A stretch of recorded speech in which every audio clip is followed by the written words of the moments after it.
Salut à tout le monde, j'espère vous retrouver en pleine forme.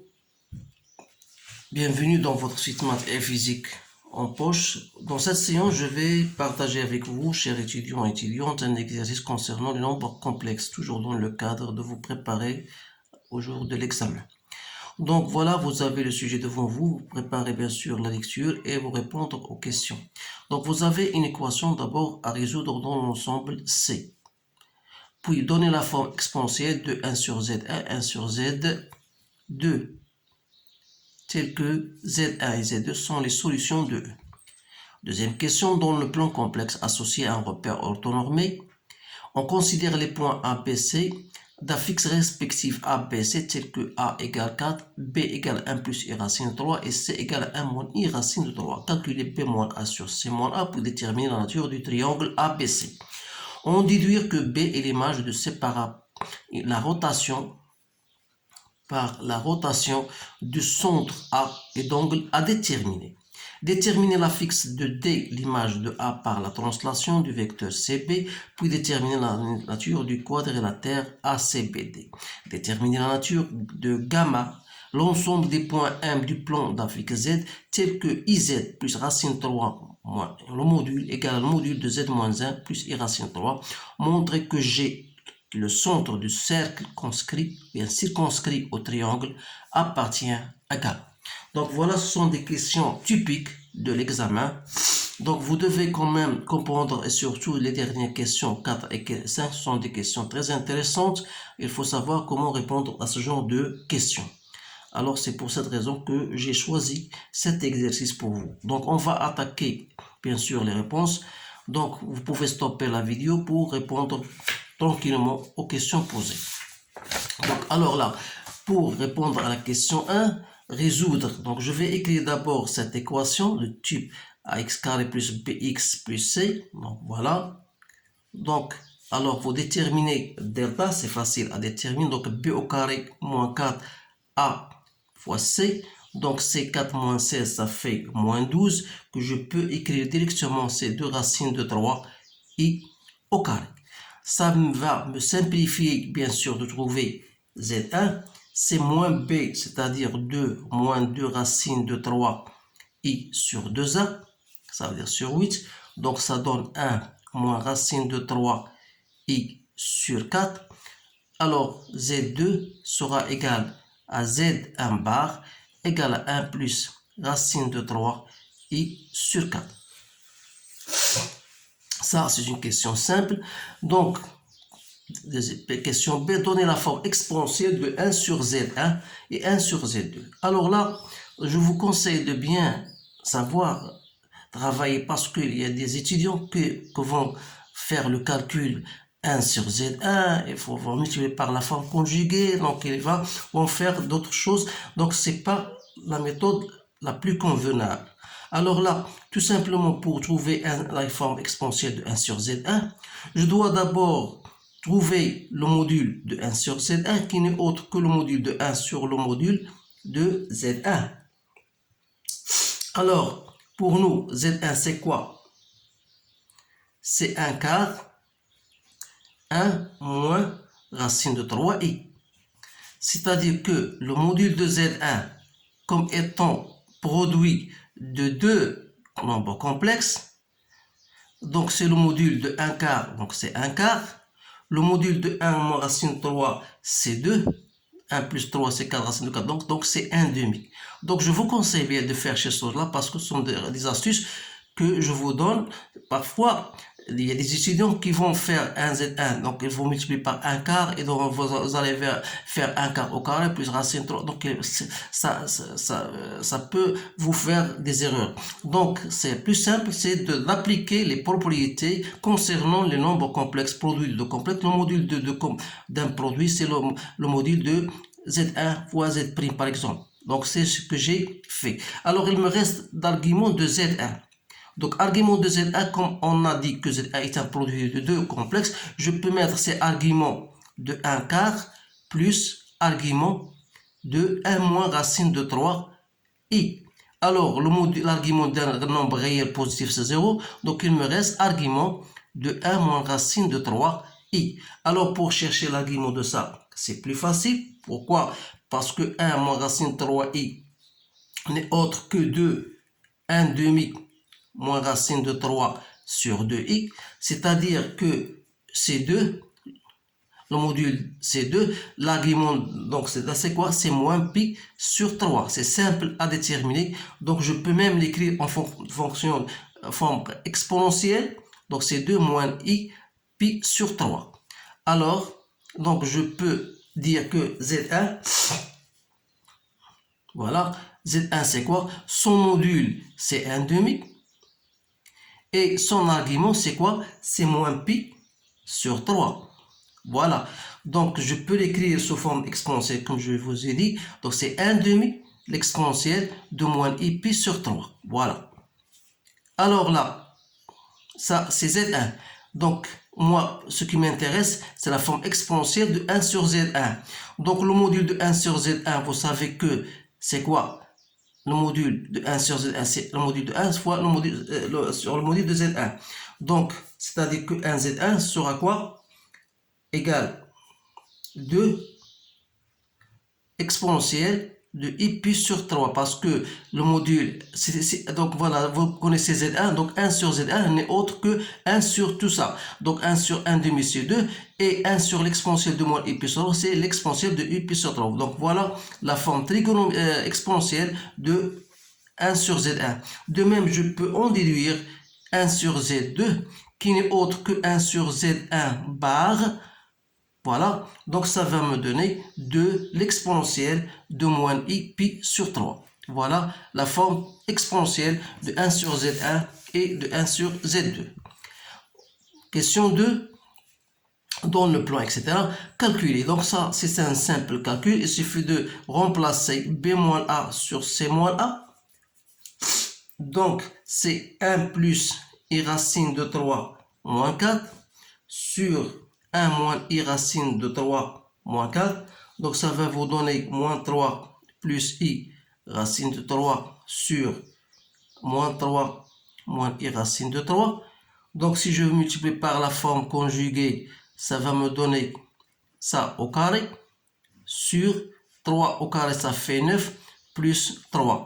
Donc, ça vous donne, si vous faites le calcul, bien sûr, donc c'est 6, donc ça va donner 9 moins 3 moins 6 i racine de 3 sur 12. Donc, c'est 6 moins 6 i racine de 3 sur 12, soit disons 1 moins i racine de 3 sur 2. Voilà. Déduire la nature du triangle ABC. Alors, pour déterminer la nature d'un triangle, donc, soit vous faites un schéma en brouillon, donc pour déterminer la nature d'un triangle, ou bien il sera isocèle, ou bien il sera équilatéral. Donc, pour moi, pourquoi on vous donne cette expression à calculer? C'est tout simplement pour l'utiliser. Donc, c'est quoi B-A sur C-A? Normalement, c'est AB sur AC. Donc, si je passe au module, donc ça va me donner AB sur AC. Donc, le module de AB, c'est le module de 1 moins i racine de 3 sur 2. Et ça, vous le connaissez, c'est très simple à calculer, c'est 1. Ça veut dire quoi? Ça veut dire que AB égale à AC. Donc, je peux déduire donc que le triangle ABC est un triangle isocèle. En quel point? En point A.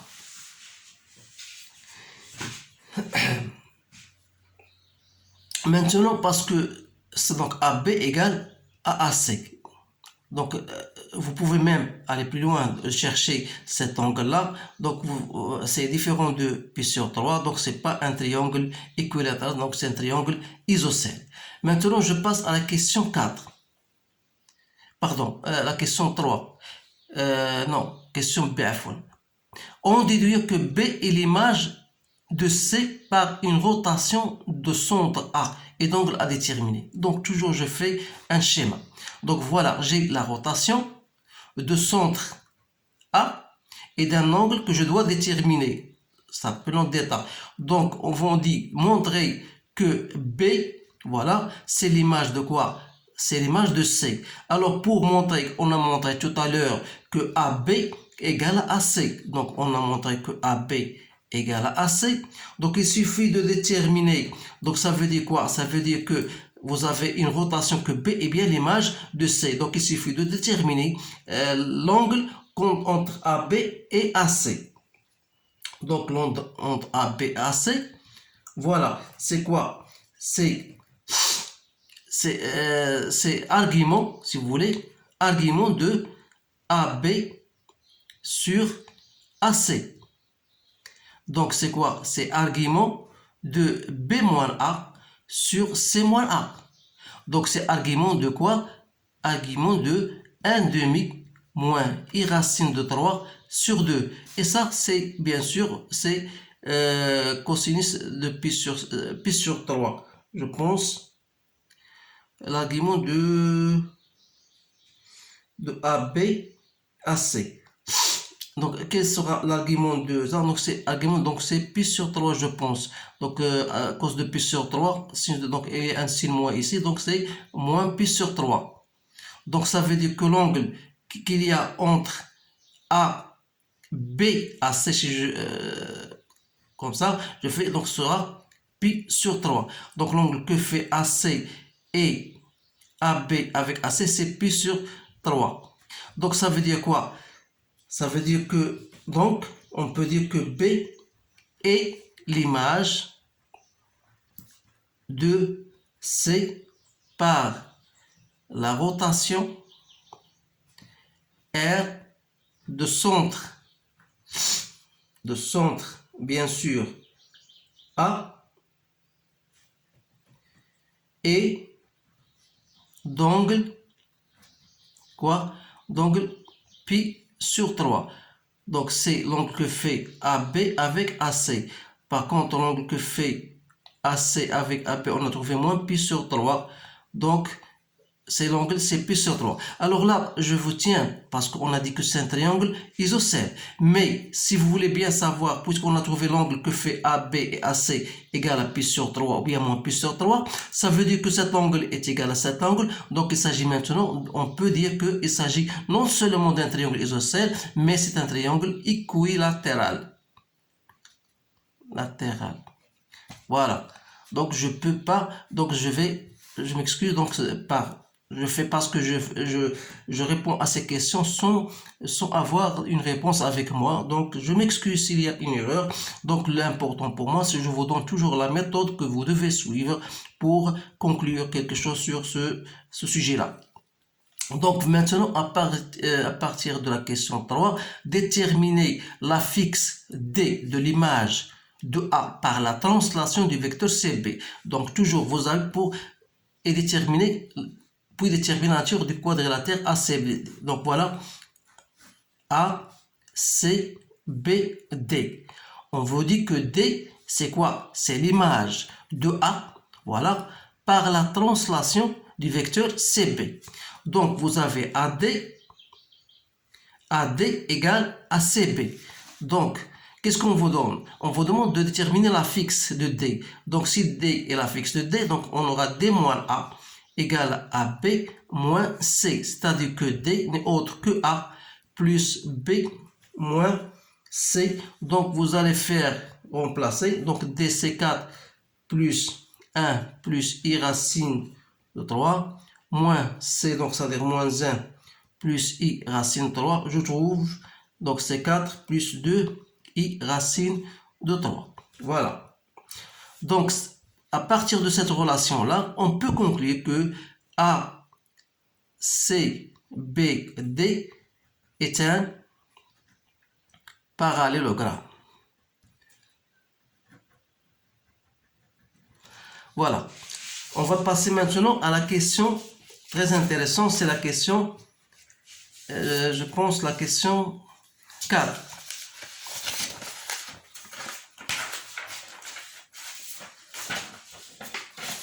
Voilà la question 4. Qu'est-ce qu'on vous dit? On vous dit de déterminer l'ensemble, bien la nature de l'ensemble M du plan d'affixe Z tel que le module de IZ plus racine de 3 moins I égale le module de Z moins 1 plus I racine de 3. Donc, comment on va procéder pour répondre à cette question?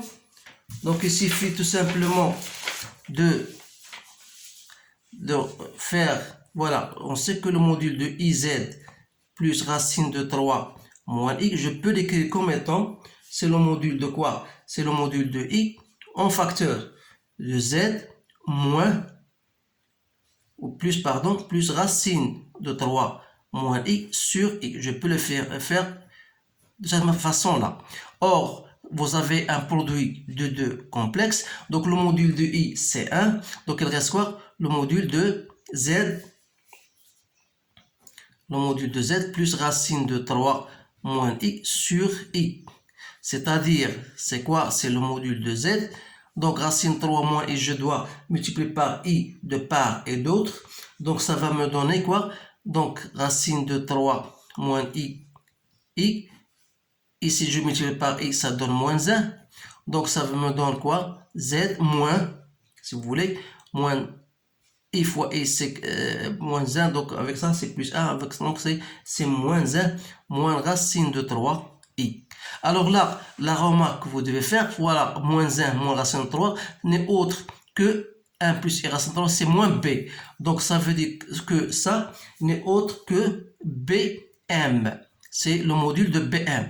Donc, le module de BM, c'est Z moins la fixe de B, c'est-à-dire moins B, donc c'est bien ça. De même, alors, Z moins 1 moins I racine de 3 pour l'autre. Donc, vous remarquez, c'est plus simple. Donc, je peux l'écrire comme étant, voilà, Z moins 1 moins, si vous voulez, donc moins 1. Donc, ici, donc c'est ici la plus, pardon. Donc, voilà. Donc, c'est 1 moins I racine de 3. Donc, c'est quoi ça? C'est CM. Donc, Z de M moins Z de la fixe de C. Donc, vous aurez... Donc, notre but, ce module est égal à ça. Ça veut dire quoi? Ça veut dire que BM égale à CM. Autrement dit, on peut dire que BM égale à CM.